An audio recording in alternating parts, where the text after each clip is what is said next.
¿Y si todo este entusiasmo por la inteligencia artificial estuviera en realidad escondiendo una futura crisis económica? Hoy vamos a meternos de lleno en un escenario fascinante y, la verdad, bastante inquietante, que imagina qué podría pasar si la inteligencia se convirtiera en un recurso, pues prácticamente infinito. Y para hacerlo vamos a tirar de un informe ficticio que analiza justo esa posibilidad. Ojo, antes de meternos en faena, una aclaración súper importante. Lo que vamos a ver no es una predicción, es más bien un ejercicio de imaginación. ¿qué pasaría si? Vamos a analizar las notas de un hipotético informe macroeconómico fechado en junio de 2028, que intenta explicar una crisis que en ese futuro inventado ya ha ocurrido. Bien, pues imaginemos que estamos en junio de 2028. El mercado se despierta con esta cifra. El paro ha escalado hasta el 10,2%, un número que no se veía en años y que, como se pueden imaginar, es solo la punta del iceberg de un problema mucho, mucho más grande. Y claro, como consecuencia directa, así reacciona la bolsa. El S&P 500 ha perdido un 38% desde su último pico. El pánico se palpa en el ambiente. La situación es, a todas luces, una crisis con todas las letras. Y esto nos lleva a la pregunta del millón que plantea el informe, la que vamos a intentar responder hoy. ¿Cómo es posible que algo en principio tan positivo como un boom de la inteligencia artificial terminase provocando una crisis económica de esta magnitud? Pues para entenderlo, el informe nos invita a seguir la cadena de eventos, como si fueran fichas de dominó. Y la primera en caer, que tiene su ironía, no fue una industria tradicional, sino el mismísimo corazón de la revolución tecnológica, el software. Todo arranca a finales de 2025, cuando las herramientas de IA para programar dan un salto de gigante, se vuelven increíblemente potentes. Para mediados de 2026, muchas empresas se dan cuenta de que ya no necesitan pagar licencias millonarias, porque pueden crear su propio software internamente. Esto, claro, desata una guerra de precios brutal, y el tortazo de realidad llega con el informe de resultados de ServiceNow, que le pone cifras al desastre.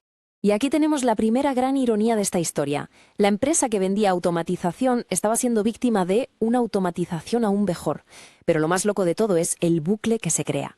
Las compañías más amenazadas por la IA fueron las que la adoptaron con más agresividad para poder sobrevivir, y al hacerlo aceleraron su propia disrupción.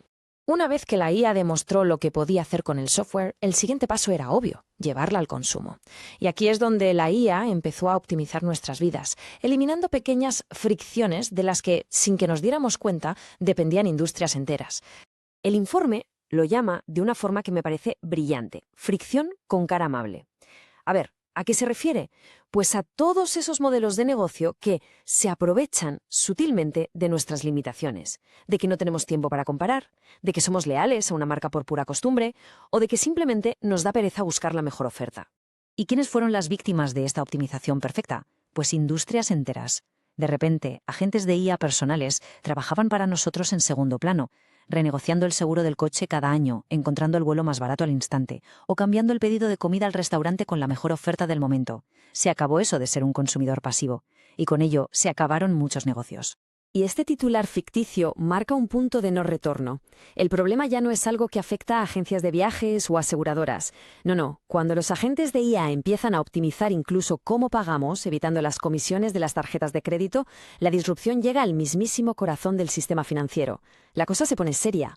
Vale, hasta ahora hemos visto la disrupción. Pero, ¿cómo se pasó de un problema en ciertos sectores a una crisis total? Pues el informe lo achaca a una espiral, a un bucle de retroalimentación negativa súper peligroso. Para ponerle cara a la crisis, el informe cuenta un caso concreto. Una directora de producto de Salesforce, un trabajo de alta cualificación con un sueldo de $180.000, que después de ser despedida se ve obligada a conducir para Uber por $45.000. Y lo más alarmante es que no se trata de un caso aislado, es el símbolo de una compresión salarial masiva que afecta a los trabajadores de cuello blanco.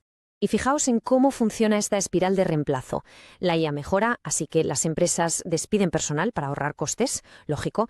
Esos trabajadores despedidos, lógicamente también, gastan mucha menos, lo que golpea al consumo general. Esta caída del consumo presiona los márgenes de otras empresas que se ven forzadas a invertir más en IA para seguir siendo eficientes. Como ven, es un círculo vicioso que se alimenta a sí mismo, sin un final a la vista. Y ¡pum!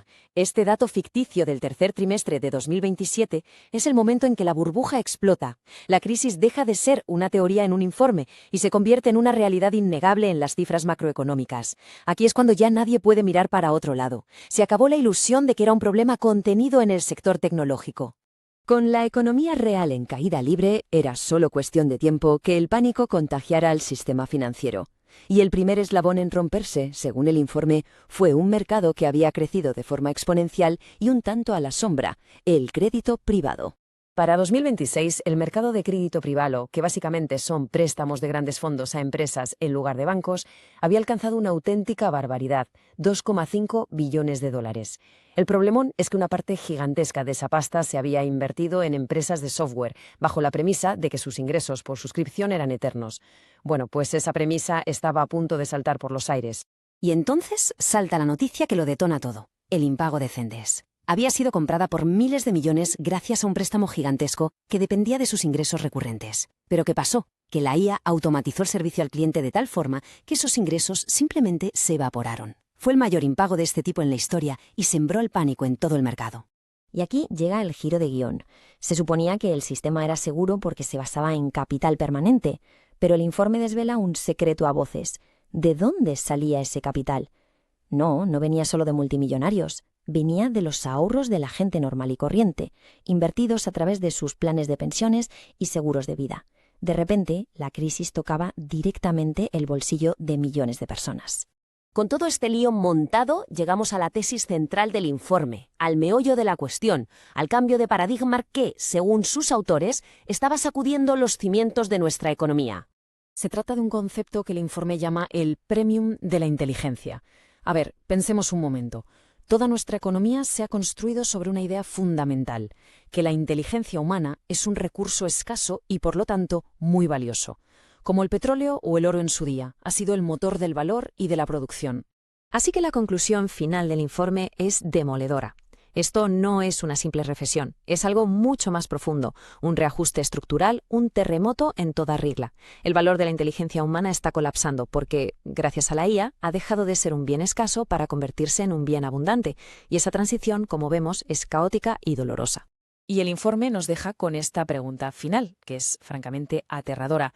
¿Qué le pasa a un mercado hipotecario de 13 billones de dólares cuando las expectativas de ingresos sobre las que se construyó, bueno, pues quedan estructuralmente dañadas? El riesgo para todo el sistema es simplemente masivo. Pero el informe cierra con una pequeña nota de esperanza que nos trae de vuelta hoy. El canario sigue vivo. O sea que este futuro no ha sucedido. Esos bucles de retroalimentación todavía no han empezado. El propósito de este ejercicio mental es precisamente ese: advertirnos de que, como sociedad, todavía estamos a tiempo de prepararnos para un mundo donde la inteligencia humana ya no sea el recurso más valioso. La pregunta es, ¿lo haremos?